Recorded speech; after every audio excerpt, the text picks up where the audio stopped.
talent? Is your talent in numbers? Is your talent in persuading people? Is your talent in managing and leading people? You have talent here. How are you utilizing it to help yourselves, to help the dealership, to help your customers?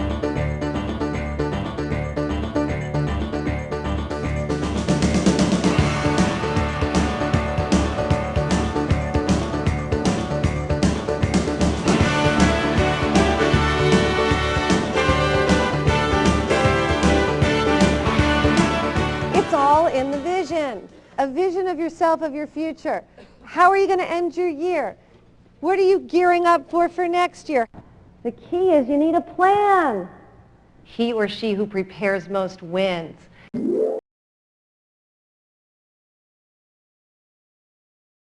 Hi, I'm Joy Baldridge, and I help the best to become even better.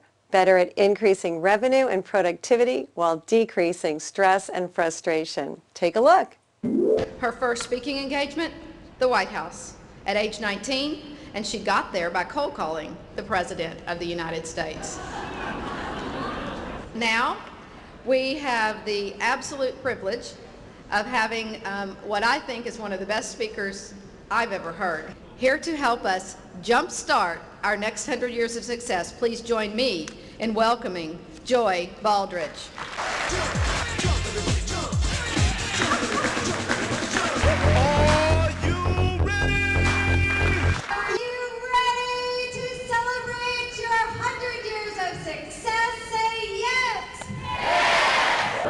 So when you think of stress, think of demands.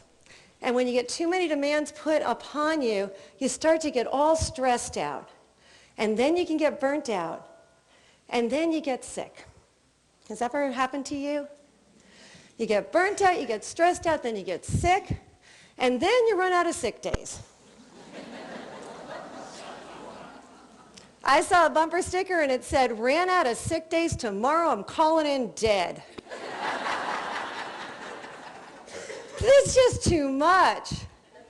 And another one that said, "I feel so much better now that I've given up hope." You can't do that. Of course you can't. Churchill said, never, never, never, never, never give up. There are 4 core human emotions, and 3 of them rhyme. Mad, glad, sad, and scared. I call them houses. You got the house of mad, the house of glad, the house of sad, and the house of scared. My question to you is, which house do you live in most? And is it time to move? Gotcha, right? And when I asked myself this question a few years ago, I was shocked by the answer. When you ask yourself questions, you get the real answer. Which house am I living in? Mad, glad, sad, or scared? I found myself living in the scared house. And I was raised by optimistic people in the house of glad. How could this happen?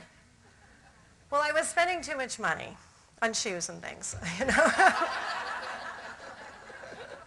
And it was really upsetting me because it was just going faster than I could handle it.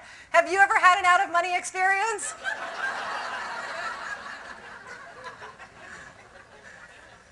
And I know money's not the only thing. That's not the most important thing. Love is the most important thing.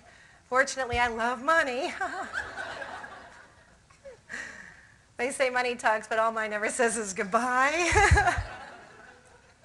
So I'm in the house of scared, and I decided I was going to make a conscious effort to believe that I could move, and decided I was going to live in the house of glad. Now, Dad said the house of glad was not an easy place to live. I said, why not? He said, because if you're happy all the time, people can't take it. They just want to slap you. Do you know what I mean? They just like, stop, stop, stop, stop. Enough. You're too happy. What's wrong with you?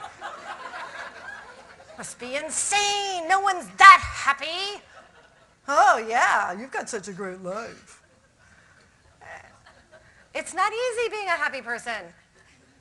And so he said it came with a warning that you had to be careful and go in the degrees, like an ogive. degrees of happiness. Be happy, enjoy your happiness, show your joy, but be careful not to go over the top with it. And so when you live in the house of glad, it takes as much work to live in that house as any house. It takes work. You have to pull the weeds and fix the roof, and things go wrong. It's all about how you handle that. I'm making your decisions easier because decisions come hard for me. I used to be indecisive, but now I'm not quite sure. I got this when I was in the doctor's office getting my eyes examined. So the guy says the drill. You know the drill? Which is better? Which is better, one or two? Two better, one better. Which is better, A or B? And after a while, I started to get confused. So I said, I don't know anymore, I can't take it. And he said, good. And I said, why are you saying good? You know what he said? Because confusion is the step before clarity.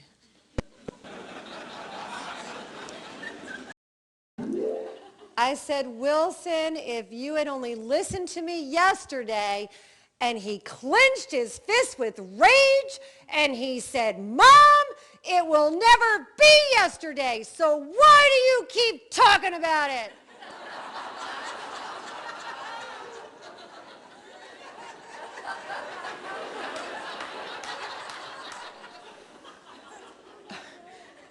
It will never be yesterday.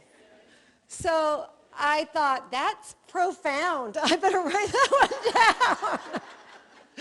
So I didn't know because my son is my child, and I thought he's 5. They say cool things at 5. I said to a client that afternoon, I said, tell me if this is just something that I think is cute because he's my son, or if this will help you. And I said, my son said it will never be yesterday, so why do you keep talking about it? She thought a minute and said, Joy, that comment alone would have saved me 10 years of therapy. So it will never be yesterday. You have to think, what are you going to do to further your success for tomorrow? Let go! Move on! It will never be yesterday. So what are you going to do in the next 48 hours to further your success for tomorrow? Do you all have one thing? Yeah!